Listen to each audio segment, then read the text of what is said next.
यद भविष्यो विनश्यति। हम इसकी संधि करते हैं तो यद भविष्य विनश्यति। ट्रांसलेशन यानी कि उसका मीनिंग क्या है? गेट डिस्ट्रॉयड, यानी कि जो भविष्य पर निर्भर रहता है वो मर जाता है। तीन कैटेगरी के लोग होते हैं। एक वो जो जिन्हें पता है कि ऐसी प्रॉब्लम आने वाली है तो कंटिन्यू उसके लिए तैयारी रहते हैं, यानी हमेशा हर वक्त हार्ड वर्क करते रहते हैं और हर परिस्थिति के लिए तैयार रहते हैं और सक्सेस होते हैं। दूसरी कैटेगरी का व्यक्ति होता है जो भविष्य पर निर्भर होता है, जो होगा तो देखा जाएगा, होएगा वो तो होने ही है, होने वाला है, उसको कोई टाल ही नहीं सकता, वो कुछ करता ही नहीं है। तीसरा व्यक्ति होता है कि जब जैसी परिस्थिति होगी, जैसी परिस्थिति उत्पन्न होगी वैसा ही काम कर लेंगे।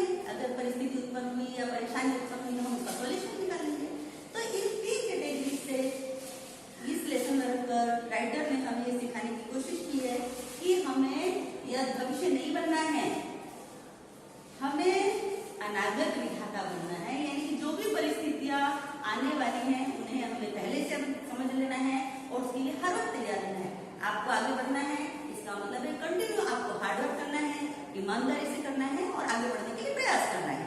तो यहाँ ये जो तीन चीज है, यद भविष्य जो फ्यूचर पर निर्भर रहता है, अनागत विधाता यानी कि किसी प्रॉब्लम को आने से पहले उसका सॉल्यूशन निकालता है, और एक है प्रत्युत्पन्न यानी कि जैसी परिस्थिति उत्पन्न हो वैसा वो काम कर ले। तो उन्हीं जो तीन कैरेक्टर हैं वो तीनों कैरेक्टर के नेचर के हिसाब से ही उन लोगों का नाम रखा है। और ये तीन कैरेक्टर मछलियां हैं, लेकिन तीनों मछलियां जेंट्स हैं, बॉयज हैं। लेसन है पूरा एंशिएंट टाइम, एकस्मिन यानी एक, जलाशय, जलाशय में कौन? जलाशय में, जलाशय में यहाँ लिखा है एक की मात्रा लगी है, इसका मतलब है अपर, जलाशय में अनागत विधाता, प्रत्युत्पन्नमतिः, यद भविष्य चेति, वहां लिखा है यद भविष्य चेति, तो वास्तव में वो संधि है यद भविष्य प्लस च प्लस इति, च का मतलब और, इति यानी ऐसा। तो एक जलाशय में एक कोण में अनागत विधाता, प्रत्युत्पन्नमति और यद भविष्य, त्रयो मत्स्याः वसन्ति स्म, तीनों मछलियां रहती थी। अतः कदाचित तम जलाशयं दृष्ट्वा, जलाशय उत्तर है और यहाँ देखो दूसरी विभक्ति में म लगा है जिसका मतलब होता है को, तो उस जलाशय को दृष्ट्वा, दृष्टि से बना है, दृष्टि यानी देखना, और वह लगा है यानी कि संबंधक भूत कृदंत जिसका मतलब होता है करके, उस जलाशय को देखकर धीव्रय, आई की मात्रा विसर्ग है, देखो यहां लगा है। तो तीसरी विभक्ति बहुवचन यानी शिकारियों द्वारा, एक मिनट थोड़ा सा क्लोज करना,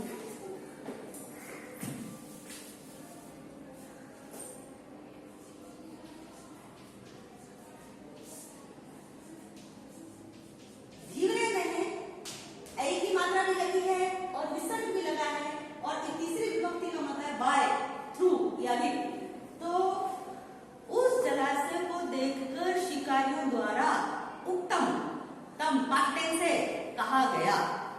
अहो बहुमतस्यः अयं ह्रदः, ह्रदः यानी ऐसा कोण जहां बहुत सारी मछलियां हो। तो उन्हें देखकर आश्चर्य हुआ कि कितनी सारी मछलियां हैं, इसलिए उनके मुंह से निकला अरे इतनी सारी मछलियां इस तालाब में। कदाचित अपि न अस्माभिः अन्वेषितः, अस्माभिः यानी हमारे द्वारा, अन्वेषित यानी ढूंढा गया, शायद कभी भी हमारे द्वारा ऐसा कोण नहीं देखा गया जिसमें इतनी सारी मछलियां हो। तद आहार वृत्ति संजाता, तब फिर उनकी आहार वृत्ति उत्पन्न हो गई। आहार वृत्ति यानी वृत्ति यानी नेचर और आहार यानी खाना। तो हमारा जो नेचर होता है खाना कलेक्ट करने का, अभी हमारा सीजन आता है, कभी सीजन आता है तो हमने तेल रख लिया पूरे साल का, चावल रख लिया, गेहूं रख लिया। तो वो फिशरमैन थे, तो वो मछलियों को ही खाते थे, इसलिए जब उन्होंने बहुत सारी मछलियों को देखा तो उन्हें क्या लगा कि अभी बहुत सारी मछलियां हैं, इन्हें पकड़ लेते हैं, कलेक्ट करके ले जाते हैं तो काफी टाइम हमारा उसमें निकल जाएगा। तो इसलिए जब उन्होंने बहुत सारी मछलियां देखी तो उनकी आहार वृत्ति उत्पन्न होगी, अर्थात कलेक्शन करने की प्रवृत्ति उत्पन्न हुई। स्वः ध्यान से सुनना, सह यानी कल, अश्व यानी घोड़ा, सह यानी कल। अत्रागम्य लिखा है वहां, अत्रागम्य, लेकिन वो फिर दो शब्द है उसमें, अत्र प्लस आगम्य। अत्र हियर, आगम्य, यह में यह लगा है किसी वर्ड में, इसका मतलब संबंधभूत प्रबंध है, जिसका मतलब करके, यहाँ आकर। मत्स्य यानी मछली, कुर्म यानी कछुए, आदम यानी एक्सेट्रा, जो भी पानी में होंगे, मछली, कछुए, झींगा या जो भी वो लोग खाते होंगे, वो व्यापादित्वा, पकड़ेंगे या मारेंगे, इति निश्चय, ऐसा उन्होंने डिसाइड किया। पूरे पैराग्राफ को वापस से, पुराने समय में एक जलाशय में अनागतिका था, प्रत्युत्पन्नति, यद भविष्य, ये तीनों मछलियां रहती थी। उस जलाशय को देखकर शिकारियों द्वारा कहा गया, अरे बहुत सारी मछलियां हैं इस तालाब में, कदाचित अपि न अस्माभिः अन्वेषितो, शायद हमने कभी भी ऐसा तालाब नहीं देखा। तो फिर उनकी आहार वृत्ति उत्पन्न हो गई और उन्होंने कहा कल यहाँ आएंगे और मछली, कछुए आदि को पकड़ेंगे, ऐसा उन्होंने डिसाइड किया। सेकंड पैराग्राफ, अथ तेषाम तत् कुलीशोपम, कुलीश यानी व्रज, इसका दूसरा सिमिलर वर्ड है व्रज, और व्रज ऐसा वेपन से, इंद्र भगवान का वेपन से, जो महर्षि दधीची की हड्डियों से बनाया गया था, और वो इतना स्ट्रॉन्ग था कि उससे बड़े से बड़ा पहाड़ भी तोड़ा जा सके। और जब बड़े से बड़ा पहाड़ तोड़ा जा सकता है तो किसी जीव के लिए तो बहुत बड़ी बात हो जाती है। तो फिर तथ तेषाम तत् कुलीशोपमं वचनम समाकर्ण्य मत्स्याः, मत्स्यान् तीनों मछली प्लूरल में है इसलिए मत्स्याः लिखा है, परस्परम यानी आपस में, प्राणी यानी कहने लगे। फिर उनके वज्र जैसे कठोर वचन सुनकर मछलियों ने आपस में बातें की। और वज्र जैसे वचन सुनकर क्यों इसलिए कहा गया है कि कल वो शिकारी आएंगे, इन सब मछलियों को पकड़ लेंगे और मार डालेंगे, इसलिए उन्होंने पुरुषोपम कहा है। श्रुतः अयम धीवरा लाभः, वहां शब्द लिखा है श्रुतो अयम, लेकिन संधि जब हम करेंगे तो हमारा वर्ड होगा श्रुतः अयम, हमने सुना। धीवरा लाभः, धीवरा यानी हंटर, आलाप है उनकी बातें, कन्वर्सेशन, हमने उनकी बातें सुनी। अधुना यानी नावडे, अस्माभि किम कर्तव्यम, अब हमारी क्या ड्यूटी बनती है, हमें पता है कल शिकारी आएंगे, हमें पकड़ लेंगे, और हमने वो सब सुन लिया है, अब हमारी क्या ड्यूटी बनती है। तत्र अनागत विधाता नाम मत्स्यः प्राय, फिर अनागत विधाता नाम की जो मछली थी वो आपस में बातें करते हैं, और वो बोलता है नूनम, ध्यान से सुनो, नूनम यानी रियली, प्रभात समय, प्रभात यानी सुबह, सुबह के समय, धीवराः यानी हंटर्स, अत्र आगम यहाँ आएंगे, मत्स्य संशय करिष्यन्ति, और मछलियों का कलेक्शन करेंगे। इति मम मनसि वर्तते, ऐसा मेरे मन में आता है। मेरे मन में क्या आता है कि वास्तव में सुबह के समय शिकारी यहाँ आएंगे और मछलियों का कलेक्शन करेंगे। तत् न युक्तम, तो ये ठीक नहीं है। सांप्रतम, सांप्रत ने अभी, इसका सिमिलर है अधुना, क्षण अभी, इसी क्षण, क्षण का मतलब है एक सेकंड का भी 100वां हिस्सा। अत्र अवस्था तुम, अब यहाँ 1 मिनट भी ठहरना ठीक नहीं है। अस्माभि रात्रो एव, हम रात को ही, कश्चित समीपम सरह गंतव्य, हमें रात को ही किसी पास के तालाब में चले जाना चाहिए। अहम तावत जलाशयंतरम गच्छामि, जलाशयंतरम पीछे अनंतरम लगा है, अगर किसी वर्ड के पीछे अनंतरम लगा होता है तो वहां कर्मधारय समास होता है, कंपाउंड होता है, तो यहाँ है तो फिर मैं दूसरे तालाब में चला जाऊंगा।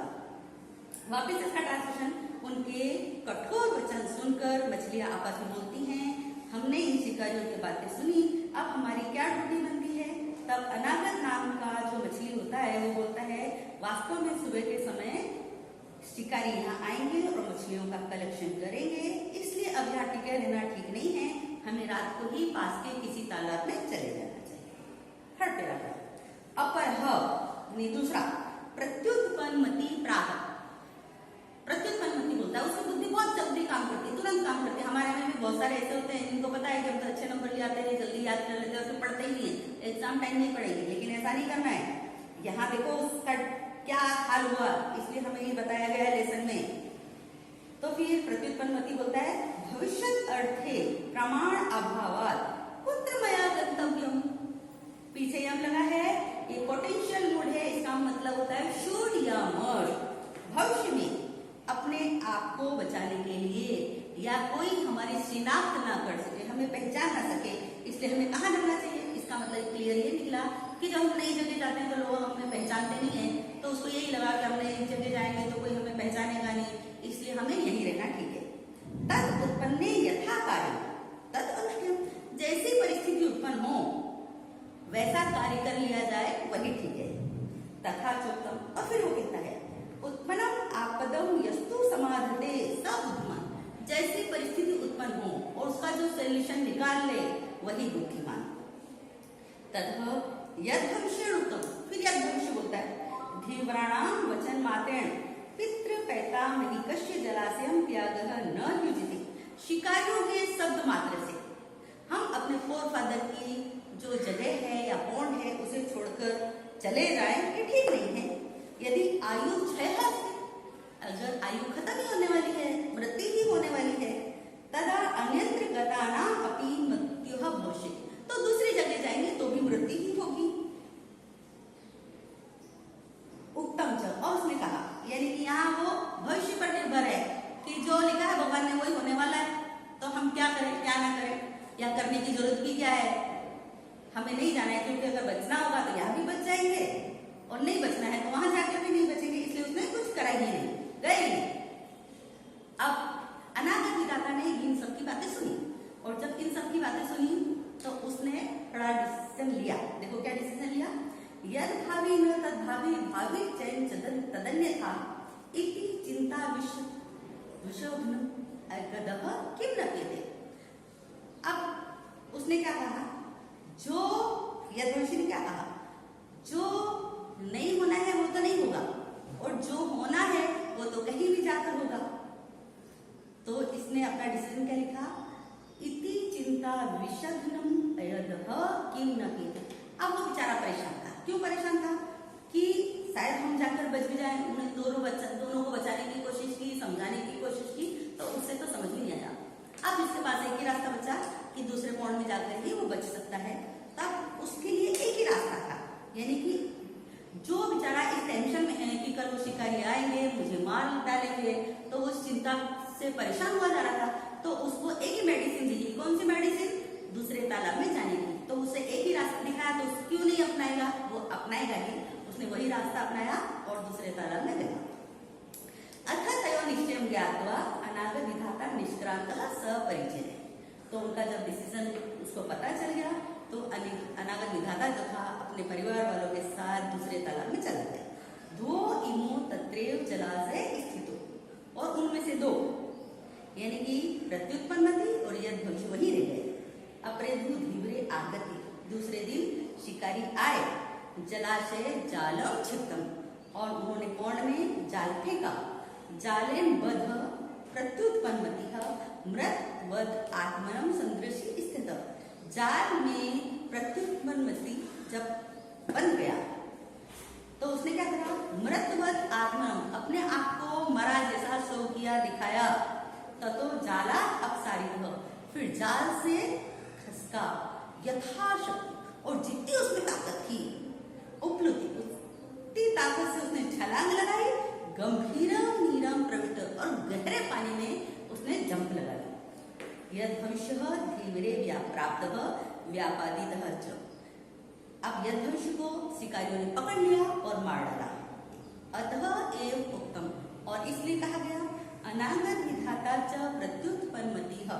अनागत विधाता और प्रत्युत्पन्नमति द्वा वैतो सुखम हेते, दोनों सुख से जीवन बिताने लगे।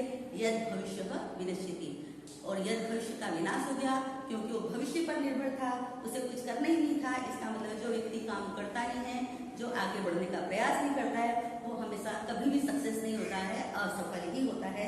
और इस लेसन से हमें यही मोरल मिलता है इस लेसन का भी मैं translation, answer in English, answer in Sanskrit, glossary और एमसीक्यूज मैं आपको देने वाली हूँ।